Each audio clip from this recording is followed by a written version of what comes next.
Squeaks, welcome back to my channel. My name is Miranda. If you're new here, today we're going to be reacting to top 5 scary Krampus facts that will haunt you. Now, the only thing I know about Krampus is the movie. I haven't even seen the movie, I just know it's like the scary version of Santa Claus, so I figured what better way to find out who it is than to react to a video with you guys. So, before we get started, if you guys like this video, make sure to like, subscribe, follow me on social so we can become friends. If you know any other Krampus facts that you want to tell me, or anyone else, leave it down below. And let's just get started.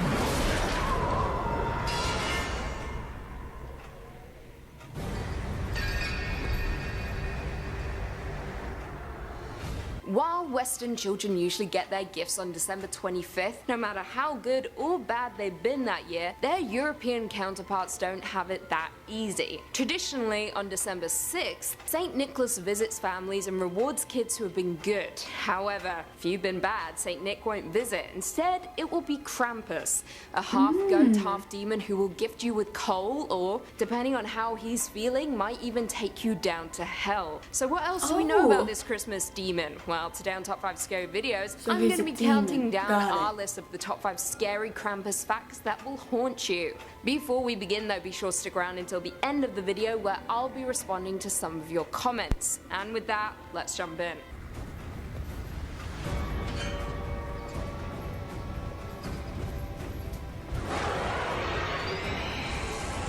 Coming in at number 5, his appearance. Krampus appears in many variations throughout history, however most share some common physical characteristics. He is typically hairy, brown or black, and has the cloven hooves and horns of a goat. His long pointed tongue lolls out, and he also has fangs. Krampus almost always carries chains with him, thought to symbolize the binding of the devil by the Christian church. He thrashes the chains for dramatic effect, which are sometimes accompanied with bells of various sizes. Of more pagan origins, he carries bundles of birch branches called the rutten, which he occasionally swats children with. In some representations, the birch branches are replaced with a whip, with Krampus sometimes appearing with a sack or a basket strapped to his back. This is to cart off evil children for drowning, eating, or transport to hell. Coming in at 4, friends with Santa. Yes, this is actually very true, well as true as Krampus can be. He's not real. Originally, Krampus was a purely pagan creation, said to be the son of hell from Norse mythology, but he got grafted onto Christian tradition as a sidekick of St. Nicholas, similar to figures like Zwarte Piet in the Netherlands and Knut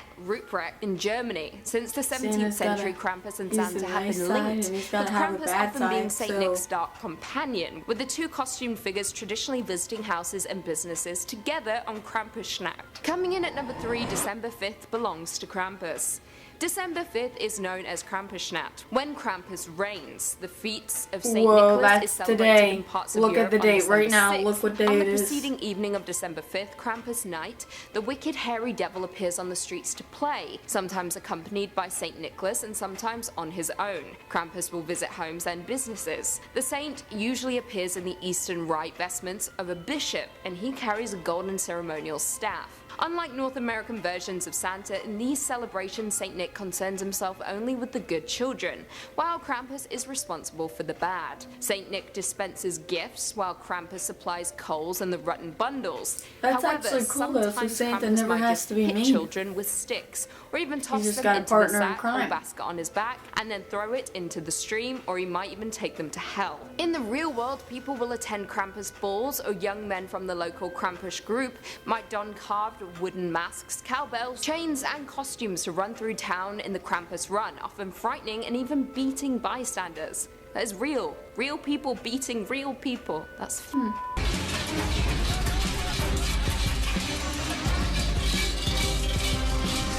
Coming in at 2, hit, push, and whip.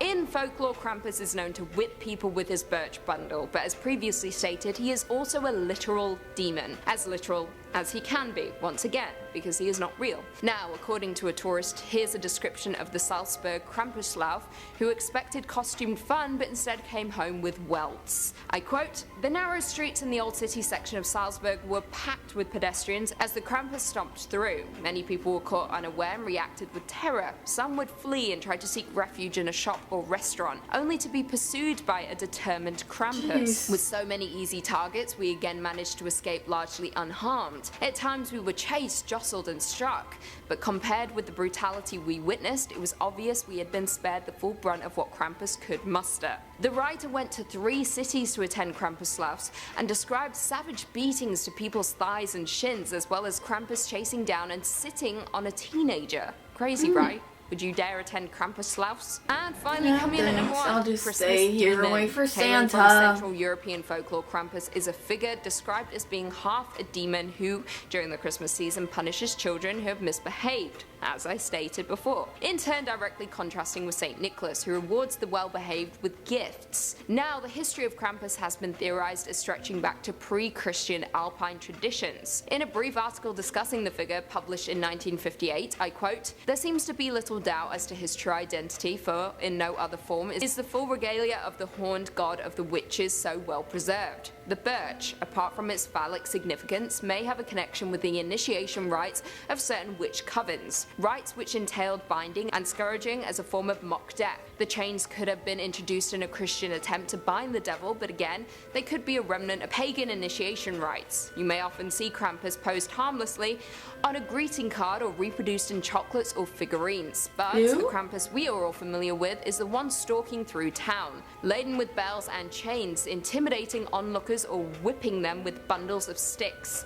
Krampus has persisted throughout history, and by the 17th century, Krampus had been incorporated into Christian winter celebrations by pairing Krampus with Saint Nick. Let's take a look at modern history though. In the aftermath of the 1932 election in Austria, the Krampus tradition was prohibited by the Dollfuss regime under the Fatherland's Front and the Christian Social Party. In the 1950s, the government distributed pamphlets titled "Krampus is an Evil Man." However, towards the end of the century, a popular resurgence of Krampus celebrations occurred and continues on today. Well, there we have it. So interesting. I kind of want to watch the movie now. Let me know if you've seen the movie down below, if you've ever heard these facts before, and again, if you have any other different facts, leave them down below. Make sure to like this video if you liked it, subscribe, turn on the post notifications so you can see the next time I upload, and I will see you guys then. Thanks so much for watching. Bye!